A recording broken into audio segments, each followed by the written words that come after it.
오늘 우리에게 주신 하나님의 말씀은 여호수아 6장 1절에서 14절까지 말씀입니다. 이스라엘 자손들로 말미암아 여리고는 굳게 닫혔고 출입하는 자가 없더라. 여호와께서 여호수아에게 이르시되 보라, 내가 여리고와 그 왕과 용사들을 내 손에 넘겨주었으니 너희 모든 군사는 그 성을 둘러 성 주위를 매일 한 번씩 돌듯 엿새 동안을 그리하라. 제사장 7은 7 양각 나팔을 잡고 언약궤 앞에서 나아갈 것이요 7째 날에는 그 성을 7번 돌며 그 제사장들은 나팔을 불 것이며 제사장들이 양각 나팔을 길게 불어 그 나팔 소리가 너희에게 들릴 때에는 백성은 다 큰 소리로 외쳐 부를 것이라. 그리하면 그 성벽이 무너져 내리리니 백성은 각기 앞으로 올라갈지니라 하시매 눈의 아들 여호수아가 제사장들을 불러 그들에게 이르되 너희는 언약궤를 메고 제사장 7은 양각 나팔 7을 잡고 여호와의 궤 앞에서 나아가라 하고 또 백성에게 이르되 나아가서 그 성을 돌되 무장한 자들이 여호와의 궤 앞에서 나아갈지니라 하니라. 여호수아가 백성에게 이르기를 마침에 제사장 7은 양각 나팔 7을 잡고 여호와 앞에서 나아가며 나팔을 불고 여호와의 언약궤는 그 뒤를 따르며 그 무장한 자들은 나팔 부는 제사장들 앞에서 행진하며 후군은 궤 뒤를 따르고 제사장들은 나팔을 불며 행진하더라.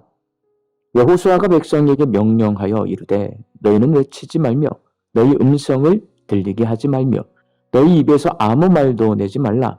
그리하다가 내가 너희에게 명령하여 외치라 하는 날에 외칠지니라 하고 여호와의 궤가 그 성을 한 번 돌게 하고 그들이 진영으로 들어와서 진영에서 자니라.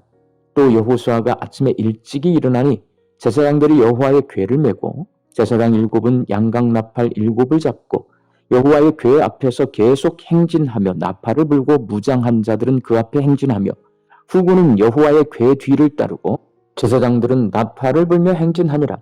그 둘째 날에도 그 성을 한 번 돌고 진영으로 돌아오니라. 엿새 동안을 이같이 행하니라. 아멘. 고집이 센 사람에게 사용하는 말이 있습니다. 황소고집, 고래심줄, 똥고집. 이 세 가지 가운데 가장 고집이 센 것은 어떤 것일까요? 고래심줄입니다. 황소고집은 일반 사람에게 사용합니다. 똥고집은 주로 아이들에게 사용합니다.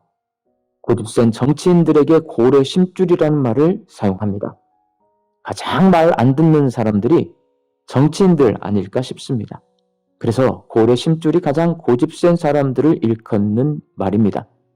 오늘 말씀 속에 고래심줄처럼 고집센 사람들의 이야기가 기록되어 있습니다.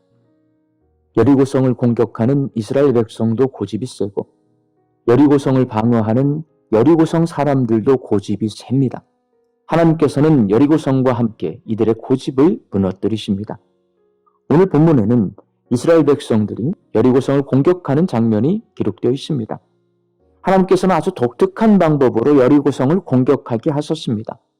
첫째, 6일 동안 하루에 한 바퀴씩 침묵 가운데 성을 돌고, 둘째, 7째 날에는 침묵 가운데 성을 7바퀴 돌고 난 후에, 셋째, 제사장들은 나팔을 불고 이스라엘 백성은 크게 소리를 지르면 여리고성이 무너진다는 것이 이상한 하나님의 공격 명령입니다. 이렇게 하나님께서 이스라엘 백성에게 침묵 가운데서 여리고성을 공격하도록 한 것은 그들의 고집을 고치기 위함입니다. 이스라엘 백성은 끊임없이 애굽 땅에 잘 살고 있던 우리를 왜 광야로 데리고 와서 이렇게 고생시키느냐는 원망의 소리, 배고프고 목마르고 고기가 먹고 싶다는 불평의 소리, 모세가 시내산에 올라가자 그새를 참지 못하고 금송아지를 만들어 놓고 이것이 바로 하나님이라고 외치는 불신의 소리, 가나안 땅에 살고 있는 거인 아낙 자손에 비하면 우리는 메뚜기와 같은 존재라고 말하며 자기를 비하하는 부정적인 소리를 말하는 사람들입니다. 하나님께서는 여리고성을 공격할 때 이스라엘 백성이 침묵하게 하심으로 끊임없이 못된 소리를 내는 이스라엘 백성들의 고집을 무너뜨리셨습니다. 그리고 하나님께서 여리고성을 무너뜨릴 때에 여리고성에 살고 있는 사람들의 고집도 무너뜨리셨습니다. 그렇다면 여리고성 사람들은 어떤 고집을 가지고 있을까요? 여리고성 사람들은 믿는 구석을 의지하는 고집을 가지고 있습니다. 이스라엘 백성이 요단강을 건너 가나안 땅으로 온다는 소식을 듣고 여리고성 사람들은 두려워했습니다. 그 모습을 기생 라합이 이렇게 말합니다. 여호수아 2장 9절 말씀입니다. 우리가 너희를 심히 두려워하고 이 땅 주민들이 다 너희 앞에서 간담이 녹나니. 이렇게 두려운 마음으로 이스라엘의 공격을 방어하기 위해 잔뜩 긴장하고 있는데 6일 동안 성을 한 바퀴씩 돌기만 하니 우습고 아무 말 하지 않고 침묵하고 있는 이스라엘 백성의 모습이 우습기만 합니다. 이스라엘 백성이 공격해 오는 것을 보고 긴장하면서도 여리고성 사람들이 믿는 구석이 있습니다. 그것은 바로 이중으로 쌓아 올린 견고한 여리고 성벽입니다. 여리고성은 높은 언덕 위에 2m 두께로 10m 높이의 외벽과 14m 높이의 내벽으로 둘러싼 난공불락의 요새입니다. 당시 가나안 땅에서 가장 강력한 성입니다. 바로 이 성벽이 여리고성 사람들의 믿는 구석입니다. 그러나 기억해야 합니다. 침묵은 여리고성을 무너뜨리는 하나님의 강력한 무기입니다. 말하지 않는다고 말하지 않는 것이 아닙니다. 하나님은 7일 내내 말씀하셨습니다. 성문을 여고 항복해라. 여리고 성벽을 믿지 말고 나를 믿어라. 믿는 구석을 내려놓아라. 기생 라합을 구원하신 하나님은 분명 모든 여리고성 사람을 구원하고 싶으셨을 겁니다. 그들이 하나님을 경외하는 믿음만 있다면 죽지 않고 살 수 있습니다. 그러나 안타깝게도 여리고성 사람들은 하나님을 두려워하면서도 하나님을 믿지 않습니다.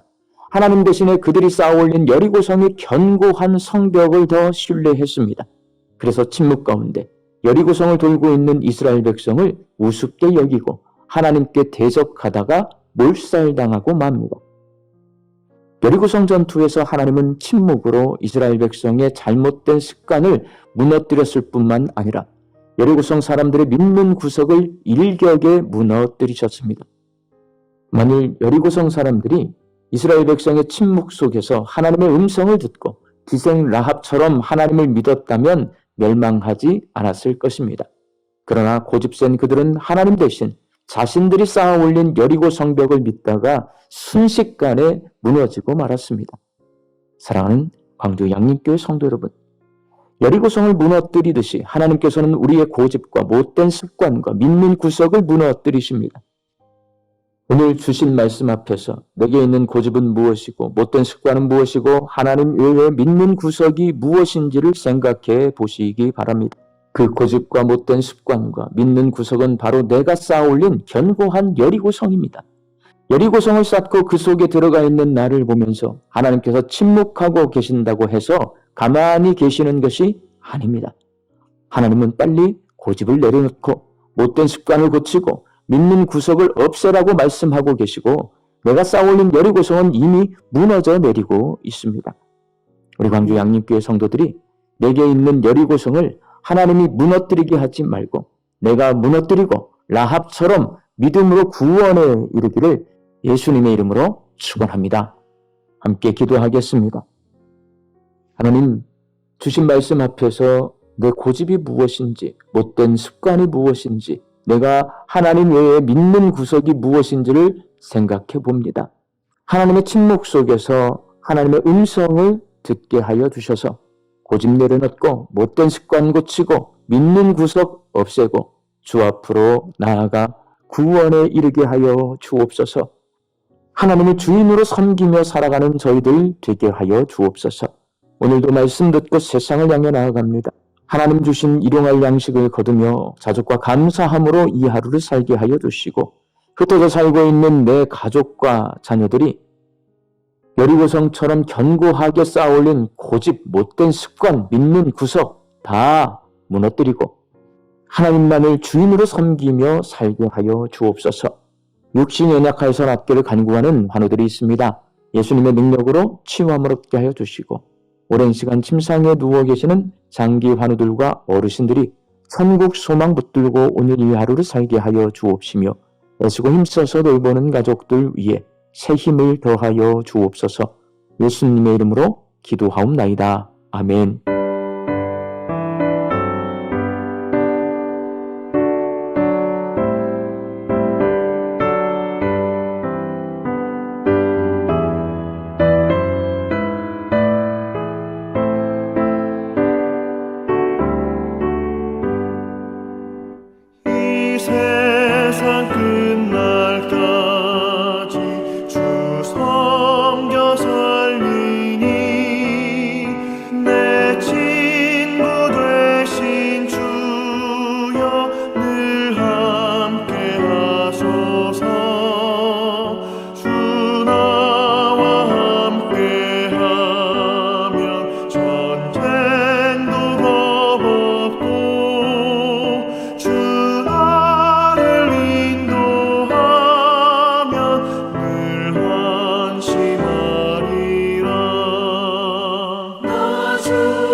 저 영광